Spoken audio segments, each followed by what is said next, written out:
Fine. Okay, सो pushback का mechanism जो मैंने एक बार पहले फिर से बताया था कि अज्यूमिंग मेरे पास एक घर पे पेप्सी का 1 लीटर का बॉटल है जिसमें से मैं रोज हाफ ऑफ ग्लास पी जाता था, ठीक है। अब एक दिन क्या हो गया, मेरी तबीयत डाउन हो गई तो मुझे इंस्ट्रक्ट किया गया था कि भाई अब इसमें से कुछ भी पेप्सी पीना नहीं है। बट फिर भी मेरी इच्छा हुई पेप्सी पीने की, तो मैंने क्या किया, आधा ग्लास उसमें से पेप्सी जो था वो निकाल लिया और आधा ग्लास वही पेप्सी में फिर से पानी डाल लिया, सो दैट किसी को डाउट ना है कि मैंने पेप्सी पिया है उसमें से। तो यहाँ पे क्या हो गया, देखो मैकेनिज्म क्या हुआ है कि अभी तक हम सिर्फ पेप्सी निकाल रहे थे। मेरे पास एक प्रोविजन था जहाँ पे मैं पेप्सी में से पेप्सी की बोतल में से पेप्सी निकाल रहा था या कोल्ड ड्रिंक निकाल रहा था। अब मेरे पास एक मैकेनिज्म ऐसा आ गया है कि जो पेप्सी मैं निकाल रहा हूँ उसके अंदर मैं फिर से या तो पेप्सी, नहीं तो पानी, नहीं तो कुछ भी लिक्विड उसमें फिर से डाल सकता हूँ। समझ में आ रहा है? तो यही कंसेप्ट के ऊपर पुश बैक इनपुट स्ट्रीम भी वर्क करता है। तो पुश बैक इनपुट स्ट्रीम क्या करता है, अगर हम उसमें से कुछ डेटा निकाल रहे हैं और अगर वो मेरे डेटा मेरे काम का नहीं है तो मैं उसके अंदर फिर से वही डेटा रिटर्न डाल सकता हूँ, नहीं तो और भी कोई एक्स्ट्रा डेटा जो है वो उसमें डाल के फिर से रख सकता हूँ। सिमिलर अगर देखोगे तो अगर हमारे पास कोई नॉर्मल 300 ml वाली पेप्सी की बोतल रहेगी तो हम क्या करते हैं, यूज होने के बाद वही बोतल हम पानी भरने के लिए यूज करते हैं, ठीक है। और नहीं तो चाहिए तो वही पेप्सी के अंदर कोई लेट से बोल सकते दारू भी मिला के पीता है, राइट।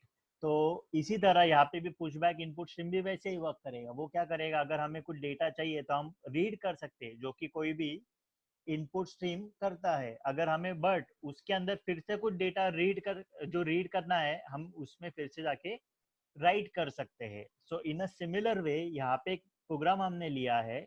वो प्रोग्राम में हमें क्या चेक करना है कि अगर मेरे पास दो इक्वल टू आ जाते हैं तो मैं dot equal to dot add करूंगा, या तो फिर अगर मेरे पास एक ही इक्वल रहता है so I will add it as less than hyphen. Clear है? तो ये मैकेनिज्म के लिए आप देखोगे तो क्या है, मैंने चलो ये इक्वल रीड किया है, बट ये इक्वल के आगे मुझे नेक्स्ट इक्वल रीड करने लगेगा जो कि अभी तक वो इनपुट स्ट्रीम के अंदर ही है, यानी कि वो पाइप के अंदर ही है, ठीक है।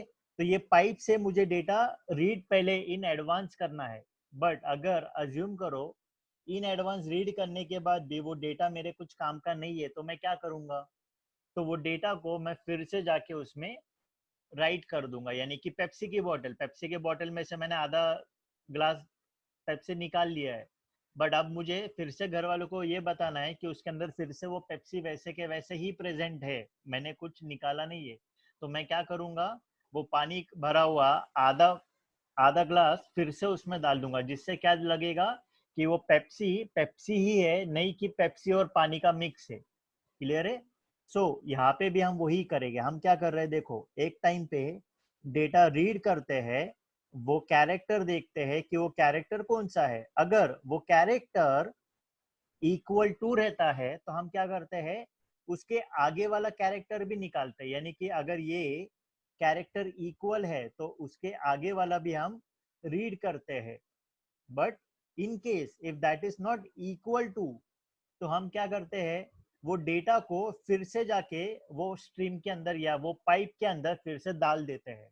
तो हमने क्या बोला है, एफ डॉट अनरीड सी। इसका मतलब क्या है, हम उसको क्या बता रहे कि अरे हमने तो डेटा रीड ही नहीं किया, हम फेक कर रहे हैं। हम अज्यूम क्या कर रहे हैं कि ये जो आगे वाला इक्वल हमने रीड किया था एक्चुअल में हमने रीड ही नहीं किया, वो उसके अंदर ही प्रेजेंट है, जाके चेक कर लो, राइट। तो in this way we can unread the data. जो हमने रीड किया था अब हम उसको फिर से वो पाइप के अंदर डाल देते हैं और हम उसको बोलते हैं कि यह डेटा जो था हमने अभी तक रीड किया नहीं है। सिमिलरली यू कैन अंडरस्टैंड, जैसे कोई ईमेल है, ईमेल आता है हमने रीड किया है बट वहां पे एक प्रोविजन दिया गया है कि हम वो ही मेल को फिर से अनरीड बोल सकते हैं। उसी तरह यहाँ पे भी हमने वही मैकेनिज्म फॉलो किया है। हम क्या करते हैं, एक इक्वल टू रीड करते हैं और आगे वाला चेक करते हैं। अगर इक्वल इक्वल आ गया कोई प्रॉब्लम नहीं है, हम क्या मार्क करेंगे उसको डॉट इक्यू डॉट से। बट अगर ये सिंगल इक्वल रहेगा और उसके आगे वाला जब हमने चेक किया हमें क्या मिला, स्पेस, तो ये स्पेस को हमने फिर से जाके उसके अंदर ही राइट कर दिया है। क्लियर है? बाकी के लिए it will work as it is. हाँ राहुल। सर मेरे को यहाँ पे ये समझाने कि जब आप बोल रहे थे कि ये होगा करके यहाँ पे नेक्स्ट वाला कैरेक्टर रीड होगा इस जगह पे, ओके। ठीक है, यहाँ पे आप बोल रहे थे कि नेक्स्ट वाला कैरेक्टर रीड होगा, हाँ। पहले पहले आएगा एक के बाद स्पेस रीड होगा, राइट? Space okay. के बाद वो जाएगा इक्वल टू। इक्वल टू पे, राइट। इक्वल टू रहेगा इक्वल टू। इसमें मतलब इसमें कैसे वर्क होगा फिर? मेरे को इफ वाला समझ में नहीं आया हाँ अभी मैं कि वही आप बोले कि पहले वाले का पहला मैं वाला वही एक बता रहा हूँ इक्वल टू राहुल। रहेगा, उसके आगे वाला भी रीड करेंगे। ओके हाँ, तो हम क्या कर रहे हैं, देखो नॉर्मली केस में अगर देखोगे तो एक टाइम पे हम एक ही बार रीड करते हैं, ठीक है? जो कि अगर आप डिफॉल्ट हाँ, केस देखोगे तो एक ही बार हमने रीड किया, राइट किया, रीड किया, राइट किया। But in case right. Assuming अगर मेरे पास इक्वल टू कैरेक्टर आ जाता है, तो हम क्या करते ओके। हैं, आगे वाला भी जो डेटा है वो भी रीड कर लेते हैं इन एडवांस। ठीक है? अच्छा अच्छा अच्छा अच्छा, ठीक है, और मतलब इक्वल टू से पूरा आगे का जो भी डेटा रहेगा पूरा रीड हो पूरा जाता है। नहीं, सिर्फ एक ही बाइट, अभी के लिए हम एक ही बाइट रीड करें, चाहिए तो हम बहुत सारे डेटा ओके। एक टाइम पे रीड कर सकते हैं, उसमें कोई प्रॉब्लम नहीं है। But depending on the program need, मैं प्रोग्राम नीड के हिसाब से क्या कर रहा हूँ, एक टाइम पे एक ही कैरेक्टर रीड कर रहा हूँ। तो अगर मेरे पास इक्वल टू आ जाता है तो मैं क्या करता हूँ, उसके आगे का एक कैरेक्टर रीड करता हूँ और चेक करता हूँ। अब ओके अगर ठीक है। इक्वल टू रहेगा उसके आगे वाला कैरेक्टर जो कि यहाँ पे हमने चेक किया है, तो हम क्या करते हैं, उसको रिप्लेस कर देते हैं with dot EQ dot. But in case अगर मेरे पास सिंगल इक्वल टू है तो मेरे पास आगे क्या है, स्पेस। अब क्योंकि नेक्स्ट टाइम वो अनरीड ना होना चाहिए, या तो फिर नेक्स्ट टाइम ऐसा नहीं होना चाहिए कि स्किप हो जाए स्पेस, क्योंकि ये स्पेस मुझे प्रिंट करना है। तो नेक्स्ट टाइम क्या हो जाएगा, स्किप हो जाएगा इसके वजह से, क्योंकि इसने क्या किया है, उसके आगे वाला भी रीड कर लिया है जो कि स्पेस है। तो इसीलिए मैं क्या करता हूँ, वो स्पेस को फिर से जाके वो पाइप या वो बॉटल के अंदर जाके ऐड कर देता हूँ, जिससे क्या होगा, किसी को समझ में ही नहीं आएगा कि उसके अंदर क्या डेटा था। क्लियर हुआ? सो ओके लेट्स सर से समझ मैं इसको अब रन करता हूँ एक बार तो समझ में आएगा आउटपुट क्या आ रहा है उसके हिसाब से। सो अब देखो प्रिंट क्या हुआ है, ये देखो, इफ ए इक्वल इक्वल के जगह पे क्या प्रिंट हुआ है, डॉट EQ डॉट। क्यों? क्योंकि यहाँ पे उसने क्या रीड किया था कि अगर उसके आगे वाला भी, लेट्स अज्यूम इसके बाद समझ में आया कि वो इक्वल ही था, तो ये प्रिंट होगा। But in case if this is not equal, जैसे कि ये वाले केस में हुआ, ये वाले केस में क्या हुआ, उसके आगे इक्वल नहीं था, स्पेस था। तो हमने क्या किया, पहले तो ये प्रिंट किया, ठीक है, पहले क्या किया, ये प्रिंट किया, और उसके बाद जो कैरेक्टर हमने रीड किया था, ये सी में क्या था, स्पेस, उसको फिर से जाके हमने वो पाइप के अंदर डाल दिया एज इट इज। तो जिससे क्या हुआ, अब नेक्स्ट टाइम जब रीड होगा ऊपर, तब वो क्या रीड करेगा, आगे का जीरो रीड नहीं करेगा, बट वो जो स्पेस हमने फिर से पाइप के अंदर डाल दिया था यहाँ पे, ये जो स्पेस था हमने फिर से पाइप के अंदर डाल दिया था, अब उसी को फिर से जाके रीड करेगा। समझ में आया? सो this is how a push back input stream works. अब इसके अंदर और एक फंडा है। फंडा क्या है, देखो, ये पुशबैक इनपुट स्ट्रीम को एक्चुअल में एक साइज डिफाइन रहता है, वो साइज के ऊपर नहीं जा सकता है। यानी कि अगर ये एक एस करके स्ट्रीम है, ठीक है, और ये स्ट्रीम का मैक्सिमम साइज अगर मैंने पहले रखा है मैक्सिमम लेट्स से 20 बाइट्स, सो ये 20 बाइट के ऊपर अगर मैं इसमें और डेटा ऐड करता हूँ तो ये मुझे एरर देगा। क्या देगा, एरर। एरर क्या देगा, लेट्स अज्यूम, चेक करते हैं हम, लेट्स से यही एस फिर से हम इसमें डाल देते हैं, लेट्स से एल से बफर, ठीक है, ये देखो क्या मिला है,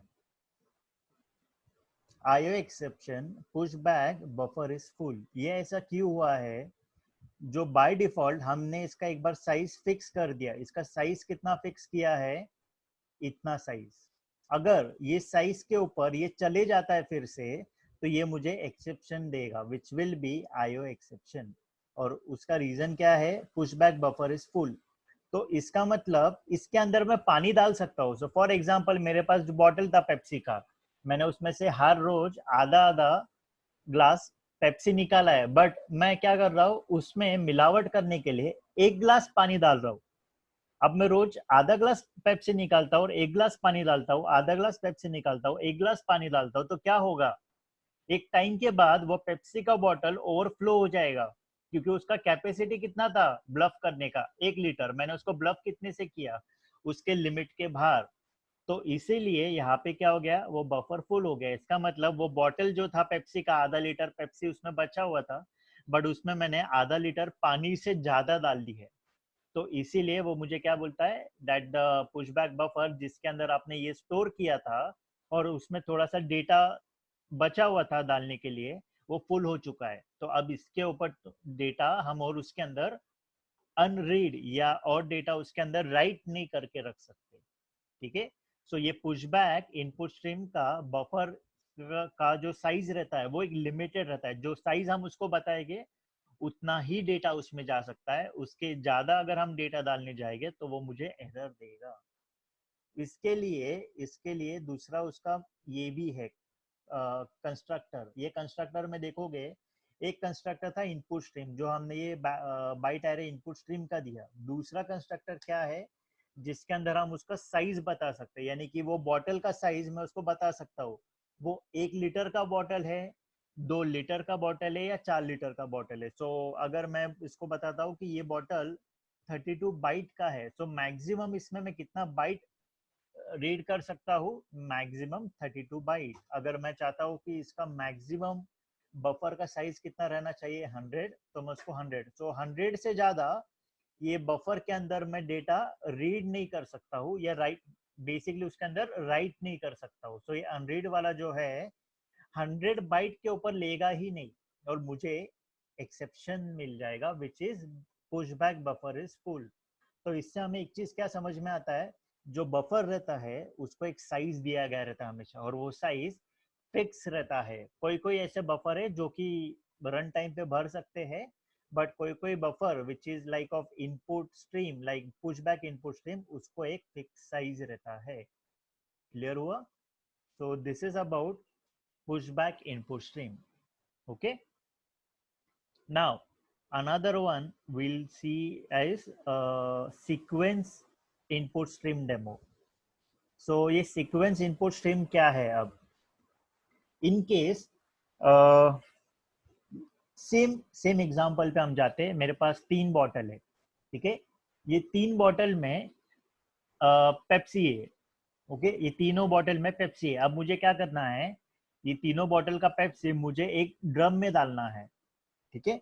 तो मैं ड्रम में डालने के लिए क्या करूंगा, एक बॉटल खोलूंगा, वो बॉटल का ढक्कन खोलने के बाद ड्रम में डालूंगा, फिर दूसरा बॉटल खोलूंगा, उसको ड्रम में डालूंगा, तीसरा बॉटल खोलूंगा, ड्रम में डालूंगा, और फिर क्या करूंगा, हर एक बॉटल को ओपन जिनको किया उसको क्लोज कर दूंगा। तो यहाँ पे क्या हो रहा है, मेरे को एक एक बॉटल लाइन बाय लाइन करके डालने लग रहा है। सो मुझे इसके लिए क्या हुआ है, 3 ऑब्जेक्ट लगे हैं बॉटल के, ऑब्जेक्ट 1, ऑब्जेक्ट 2 एंड ऑब्जेक्ट 3, जो कि हम नॉर्मल केस में करते हैं। बट अज्यूमिंग अब मुझे क्या करना है, ये तीनों बॉटल में से डेटा या पेप्सी एक साथ ही ड्रम में डालना है, बट वन बाय वन, यानी कि एक बॉटल का पेप्सी अगर खत्म हो गया, मेरे पास एक ऐसा इंटेलिजेंट मशीन या रोबोट रहना चाहिए जिसको समझ में आना चाहिए कि एक बॉटल का पेप्सी वो ड्रम में चला गया, अब दूसरा बॉटल का डाल, दूसरा बॉटल का खत्म हो गया, अब तीसरे बॉटल का डाल। बट ये कंटिन्यूएशन में होना चाहिए, ऐसा नहीं होना चाहिए कि मुझे 3 अलग अलग ऑब्जेक्ट बनाने लगे। एक ही ऑब्जेक्ट से मेरे तीनों बॉटल का पेप्सी ड्रम के अंदर जाना चाहिए। सो जब ओवरऑल रिजल्ट देखेंगे, एक ही ऑब्जेक्ट बना है, नॉट मल्टीपल ऑब्जेक्ट। तो उसी के लिए हमारे पास रहता है सीक्वेंस इनपुट स्ट्रीम। सो ये सीक्वेंस इनपुट स्ट्रीम क्या है, बेसिकली ये सीक्वेंस इनपुट स्ट्रीम क्या करता है, अभी तक हम क्या कर रहे थे, एक ही फाइल इनपुट स्ट्रीम को ऑब्जेक्ट बनाते थे, रीड करते थे, राइट करते थे, रीड कर रहे थे, राइट कर रहे थे। अब हम वैसा नहीं करें, अब हम क्या करेंगे, एक ही टाइम पे 2 फाइल को रीड करेंगे। तो हमने क्या किया है, इसको पैरामीटर क्या लगता है, सीक्वेंस इनपुट स्ट्रीम को 2 फाइल का पैरामीटर लगेगा। So file input stream 1, file input stream 2, मैंने 2 ऑब्जेक्ट बनाए, यानी कि वो 2 पेप्सी के बॉटल के ऑब्जेक्ट हमने एक ही साथ ज्वाइन कर दिया। तो वो दोनों पेप्सी के बॉटल को मैंने क्या किया है, एक साथ रखा और दोनों को लेट्स से सेलो टेप से मैंने ज्वाइन कर दिया है। तो सेलो टेप से मैंने क्या किया है, दोनों को रैप करके रखा है। तो अब क्या होगा, अज्यूम ऐसा किया जाएगा कि वो दो बॉटल नहीं है बट वो एक ही बॉटल है, और वो दोनों बॉटल का temp1.txt and let's say temp.txt and temp1.txt, ये दोनों फाइल को ओपन किया है, और अब ये दोनों फाइल को मैं वन बाय वन करके रीड करूंगा। बट इसके लिए मुझे चिंता लेने की जरूरत नहीं है कि अरे इसका -1 आया है क्या फाइल का, या इसका -1 आ गया है क्या, यानी कि क्या एंड ऑफ फाइल आ गया है क्या, फाइल इनपुट स्ट्रीम 1 का एंड ऑफ फाइल आया है क्या, और फाइल इनपुट स्ट्रीम 2 का एंड ऑफ फाइल आया है क्या। यानी कि फर्स्ट पेप्सी का बॉटल खत्म हो गया तो ही मैं दूसरे पेप्सी के बॉटल को ओपन करता हूँ, उसकी चिंता मुझे करने की जरूरत नहीं। जैसे ही फर्स्ट पेप्सी का बॉटल खत्म हो जाएगा, ऑटोमेटिकली दूसरा पेप्सी का बॉटल ओपन किया जाएगा और उसमें जो लेट्स से ड्रम है उसके अंदर डाला जाएगा। सो this is with help of sequence input stream. तो अब मैं क्या कर रहा हूँ, ये दोनों फाइल को ओपन किया है और ये दोनों फाइल का डेटा मैं एक साथ इसको राइट कर रहा हूँ। तो ये देखो यहाँ पे क्या होगा, एक के बाद एक डेटा दिखेगा। सो temp1.txt में क्या लिखा हुआ है, hello world this is Java class, और temp1.txt में क्या लिखा है, again hello world this is Java class. Let's say मैं इसको बदलता हूँ, हेलो वेलकम टू इंडिया, ठीक है। और अब हम इसको रन करके देखते हैं। सो यहाँ पे देखोगे तो क्या आया, देखो आप, पहला फर्स्ट फाइल में से उसने क्या किया, रीड किया, hello world this is Java class thanks. यहाँ पे आने के बाद उसने हमको अलर्ट नहीं किया कि अरे ये फाइल को जो ओपन किया था वो खत्म हो गया, अब दूसरा फाइल हमें रीड करना है फिर से। उसके लिए हमें बताने की जरूरत नहीं, सीक्वेंस इनपुट स्ट्रीम ऑटोमेटिकली समझता है कि एक फाइल अगर एंड हो गया है तो दूसरे फाइल को ओपन कर और उसमें का डेटा रीड कर। So this is the advantage of using sequence input stream. So अगर मुझे एक टाइम पे दो फाइल को रीड करना है, मुझे एक ही काम करना है, वो सब फाइल मुझे यहाँ पे डिक्लेयर करने हैं एक साथ। यानी कि फाइल इनपुट स्ट्रीम को ऑब्जेक्ट बनाना है और उसके बाद नॉर्मल रीड करना है, जो कि अभी तक हम बाकी क्लासेस के थ्रू कर रहे थे। क्लियर है? This is one variant. Another variant क्या है, सर अभी हमारे पास दो ही बॉटल है जो हमने ड्रम के अंदर डाले, इन केस मुझे 10 बॉटल का पेप्सी उसमें डालना है तो क्या करूंगा मैं, कोई प्रॉब्लम नहीं, उसके लिए भी उन्होंने एक प्रोविजन दिया है हमें। ओके, वो प्रोविजन क्या है, सो हम क्या कर सकते हैं, जैसे हमने कलेक्शन के टाइम पे इटरेटर देखा था, वैसे ही और एक क्लास है विच इज नोन एज इनुमरेटर।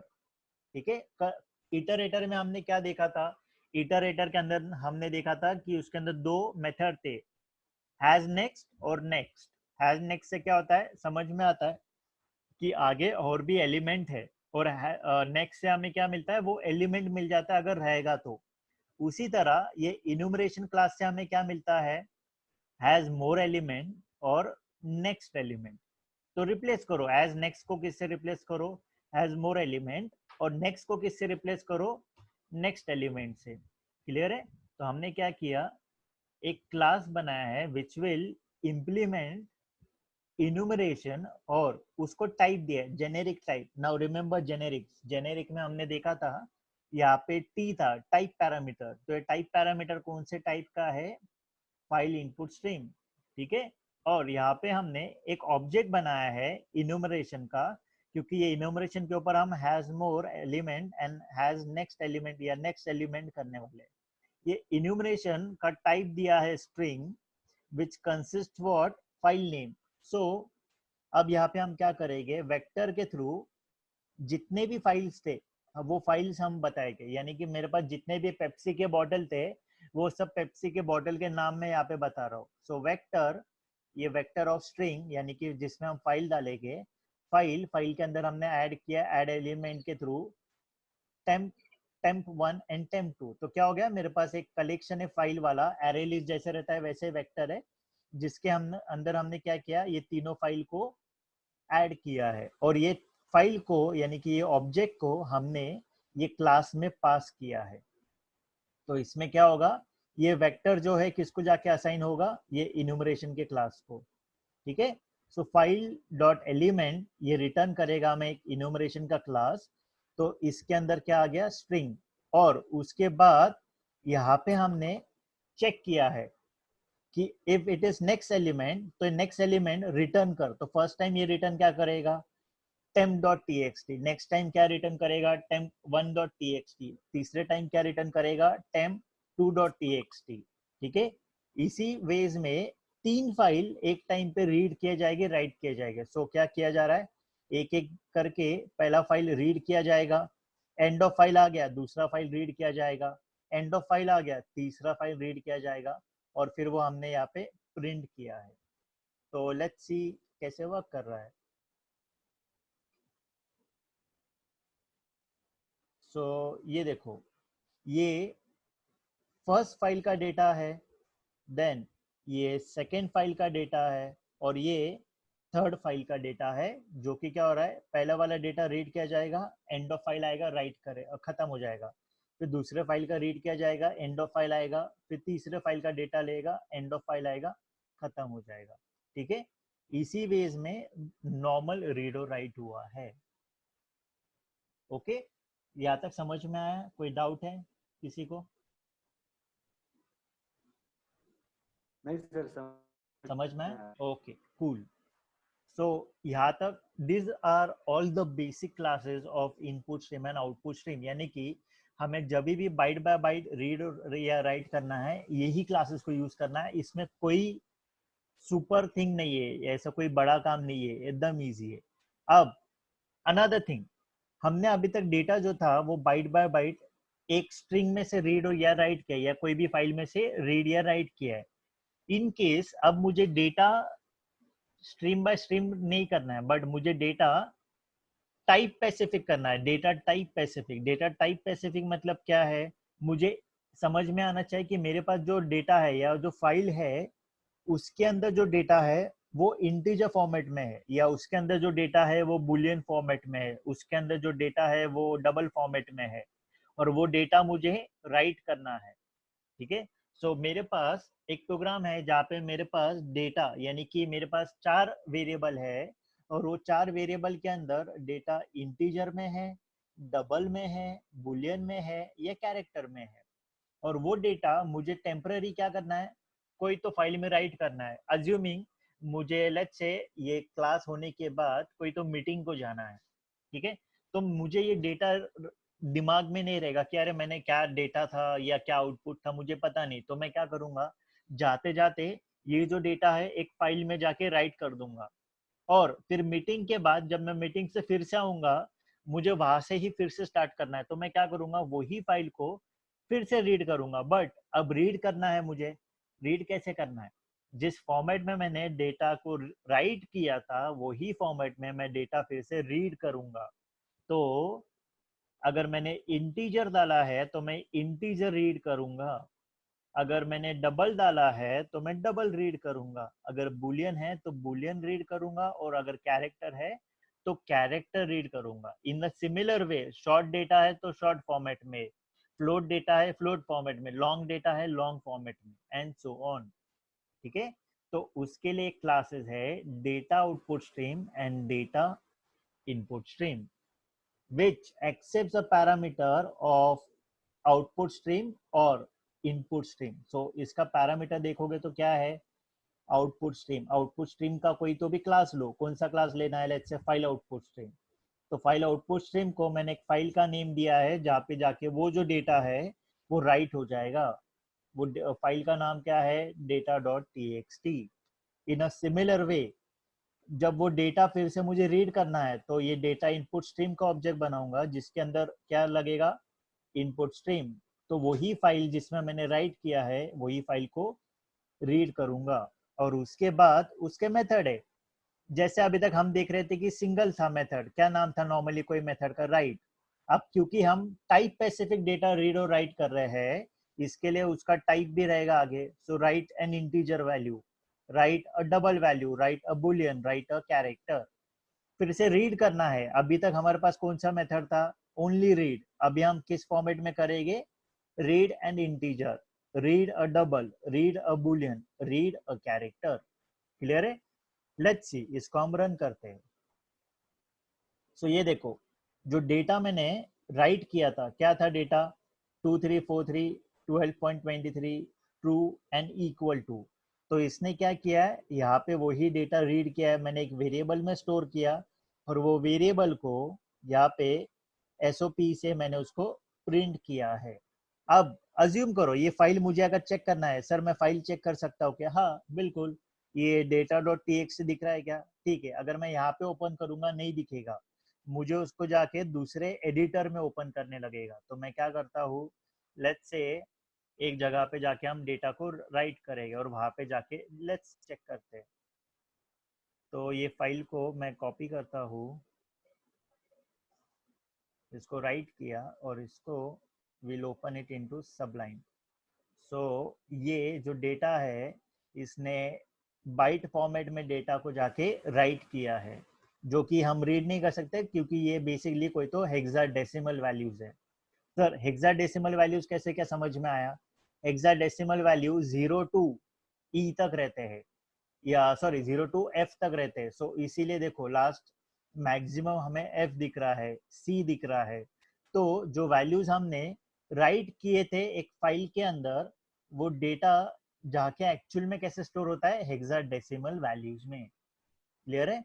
तो with help of data output stream and data input stream, we can access data or write data in form of data type. Okay? उसके और भी मेथड देखने तो बहुत सारे मेथड है। Let's say we can see write, right वाला जो नॉर्मल मेथड है वो भी है, राइट इंट है, राइट यूटीएफ है, यानी कि अगर मुझे स्ट्रिंग राइट करना है तो I can use write UTF. Write byte, अगर मुझे बाइट डेटा राइट करना है, अगर मुझे मल्टीपल बाइट्स को राइट करना है तो मैं वो कर सकता हूँ, मल्टीपल कैरेक्टर्स को करना है तो वो कर सकता हूँ। ठीक है? So in this way there are different methods available into data output stream and data input stream. अब इसमें और एक मजे की बात ऐसी है कि डेटा आउटपुट स्ट्रीम जो है वो डायरेक्टली आउटपुट स्ट्रीम को एक्सटेंड नहीं करता है। अगर हम उसको टर्मिनल में जाके चेक करते हैं,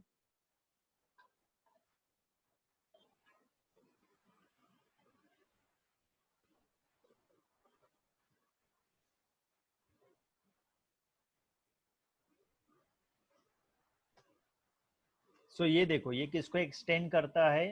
filter output stream and implements data output. तो ये बेसिकली बहुत स्पेसिफिक क्लास है जो कि टाइप स्पेसिफिक डेटा लिखने के लिए उसने डेटा आउटपुट को इम्प्लीमेंट किया है और फिल्टर आउटपुट स्ट्रीम को एक्सटेंड किया है। Okay, so this is a bit more specific of what we have seen before. ठीक है? In a similar way, sir अभी मुझे टाइप नहीं करना है, कोई प्रिमिटिव डेटा टाइप को नहीं राइट करना है, मुझे अभी डायरेक्टली कोई ऑब्जेक्ट करना है, तो क्या? ऑब्जेक्ट के लिए भी एक क्लास है। In a similar way we have an object जहाँ पे हम ऑब्जेक्ट आउटपुट स्ट्रीम के थ्रू कर सकते हैं। सर ऑब्जेक्ट आउटपुट स्ट्रीम क्या है? जैसे हमने डेटा आउटपुट स्ट्रीम देखा है वैसे ही ऑब्जेक्ट आउटपुट स्ट्रीम है। इसका एडवांटेज क्या है? मेरे पास एक डेटा है, मेरे पास लेट्स से बहुत बड़ा डेटा है, ठीक है, एक ऑब्जेक्ट बनाया मैंने, लेट्स से ऑब्जेक्ट बनाया है कूलर का। कूलर है, एक कूलर है और उसका एक ऑब्जेक्ट बना है। अब वो ऑब्जेक्ट मुझे राहुल को देना है, तो मैं क्या करूंगा, वो ऑब्जेक्ट को ऑब्जेक्ट आउटपुट स्ट्रीम के थ्रू एक ऑब्जेक्ट फाइल या कोई तो भी एक टेक्स्ट फाइल के अंदर राइट करूंगा और ये फाइल मैं राहुल को दूंगा। अब राहुल को क्या बोलूंगा मैं कि राहुल ये फाइल ले और ये फाइल को रीड कर। रीड किससे कर? ऑब्जेक्ट इनपुट स्ट्रीम के थ्रू रीड कर। ऑब्जेक्ट इनपुट स्ट्रीम के थ्रू अगर रीड करेगा तो उसको वही ऑब्जेक्ट यानी कि कूलर का ऑब्जेक्ट इन रिटर्न मिलेगा। तो ये रिटर्न में उसको क्या करेगा, ऑब्जेक्ट के लिए राहुल ऑब्जेक्ट इनपुट स्ट्रीम का ऑब्जेक्ट बनाएगा, उसको फाइल का एज अ पैरामीटर देगा which is model object dot OBJ और उसको रीड करेगा। तो अभी तक हमने देखा था read in, read float, read double, अभी है रीड ऑब्जेक्ट। तो ये रीड ऑब्जेक्ट रिटर्न करेगा मुझे कोई तो भी क्लास। क्लास कौन सा है? कूलर वाला। तो राहुल को पता है कि सर ने किसका डेटा दिया है मुझे? कूलर का। तो क्या करेगा वो? कूलर से उसको टाइपकास्ट करेगा। So for that, what I've done, I've created a class.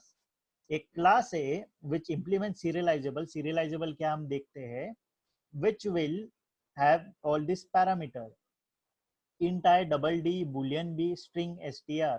ठीक है, लेट्स से उसका एक कंस्ट्रक्टर भी बना है और उसका एक टू स्ट्रिंग भी मैंने इंप्लीमेंट किया है. ओके, अब उसके लिए मैंने क्या किया है, ऑब्जेक्ट आउटपुट स्ट्रीम में एक फाइल एज अ पैरामीटर दिया है, फाइल आउटपुट स्ट्रीम ऑब्जेक्ट, और ये ऑब्जेक्ट यानी कि मॉडल क्लास को मैंने कुछ तो डेटा दिया है और उसके बाद उसको राइट ऑब्जेक्ट बोला है. राइट ऑब्जेक्ट में क्या दिया है, ये ऑब्जेक्ट. तो ये ऑब्जेक्ट कहाँ पे जाके राइट होगा, ये फाइल में मॉडल ऑब्जेक्ट डॉट ओबीजे, जो कि कहाँ पे बनेगा, यहाँ पे. क्लियर है. अब राहुल को मिल गया फाइल, राहुल को क्या करना है, ये डेटा जो है वो ओपन करना है. तो राहुल क्या करेगा, ऑब्जेक्ट इनपुट स्ट्रीम का ऑब्जेक्ट बनाएगा जिसको एक पैरामीटर देगा, वो फाइल जो मैंने राहुल को दिया था, और उससे रीड करेगा. अब ये रीड रिटर्न में मुझे क्या देगा, तो ये देखो इसका टाइप क्या मिलेगा रिटर्न में, ऑब्जेक्ट. तो उसको टाइप कास्ट करने लगेगा. टाइप कास्ट किस में करेगा, मॉडल क्लास में, जो कि मेरा मॉडल क्लास है. और उसके बाद ये ओबीजे को मैंने क्या किया, एसओपी किया है, तो जिससे क्या होगा, जो डेटा मैंने यहाँ से दिया था उसको वो प्रिंट कर रहा है. क्लियर हुआ यहाँ तक. And this is similar to data input stream. ठीक है, या डेटा ये वाला जो था इसका ही सिमिलर क्लास है. सिर्फ इसमें एडवांटेज क्या है ये वाले में और वो वाले में, कि यहाँ पे जो डेटा है ऑब्जेक्ट फॉर्म में भी हम डेटा राइट कर सकते हैं. वहां पे क्या था, सिर्फ प्रिमिटिव डेटा था. यहाँ पे क्या था, हम यूजर डिफाइंड डेटा को भी राइट या रीड कर सकते हैं. क्लियर हुआ यहाँ तक. Okay, now what is serialisable. तो सीरियलाइजेबल क्या है बेसिकली, कि हम जो ऑब्जेक्ट रीड या राइट करने वाले हैं फाइल हैंडलिंग के थ्रू, उसको हमेशा सीरियलाइज करने जरूरी है. यानी कि क्या है, वो डेटा या वो ऑब्जेक्ट को कैसे रीड और राइट करना रहता है वो हमें एज अ यूजर नहीं पता है, बट वो जेवीएम को एज अ सिस्टम पता है. तो उसके लिए जो भी क्लास को जब भी हम ऑब्जेक्ट आउटपुट स्ट्रीम या ऑब्जेक्ट इनपुट स्ट्रीम के थ्रू रीड या राइट करने वाले हैं, उसको हमेशा हमें इम्प्लीमेंट बाय सीरियलाइजेबल करने लगता है. This is basically a normal interface जिसके अंदर कोई भी मेथड नहीं है, यानी कि ये एम्प्टी इंटरफेस है, और उसके अंदर ही एक वेरिएबल है सीरियलाइज या सीरियल वर्जन यूआईडी. तो ये रैंडमली. हेलो. हाँ राहुल. सर आवाज नहीं आया. आवाज नहीं आया अभी. Okay, fine. ओके, एक सेकंड, फिर से मैं बोलूँ, सीरियलाइज तक समझ. आवाज हाँ हाँ, सीरियल आता रहते तो सीरियल थोड़ा सा फिर से बताओ. Okay fine. हाँ.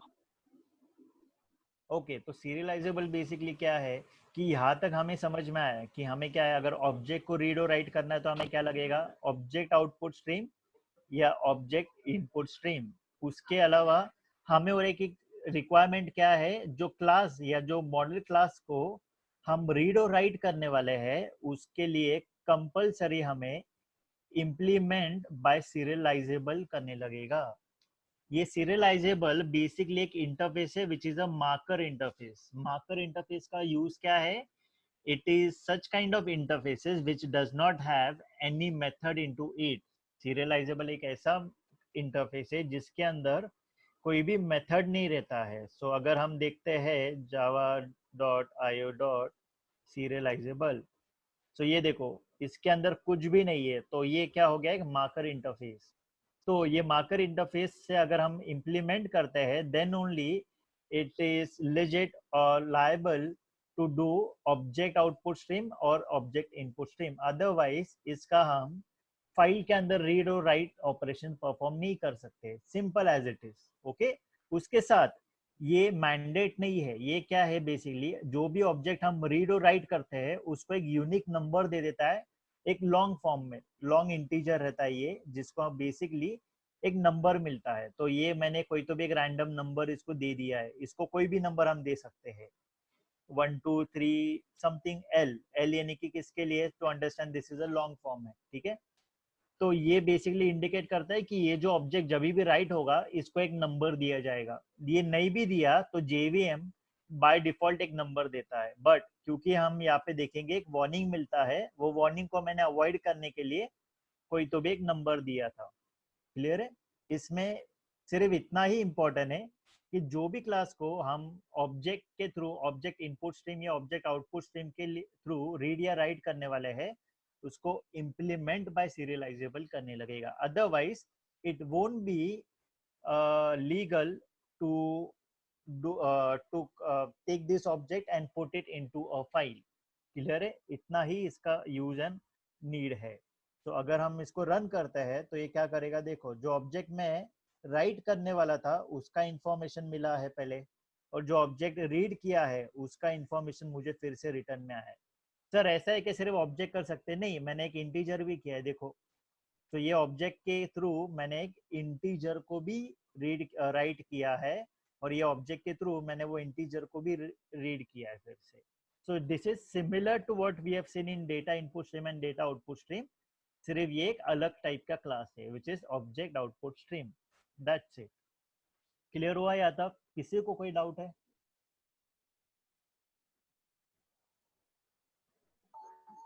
यस? नहीं सर। नहीं, सबको समझ में आया? ओके हाँ okay great. So this ends basically character stream sorry byte stream. So this basically ends complete byte stream। byte stream में इतने ही क्लासेस है और यही इंपॉर्टेंट वे है of reading and writing a file. ठीक है, इसके अंदर इसके अलावा कुछ भी नहीं है। तो बेसिक ऑपरेशन क्या है? Open the file by creating an object, read the file, write the file and close the file। that's it। और कुछ भी नहीं है इसमें।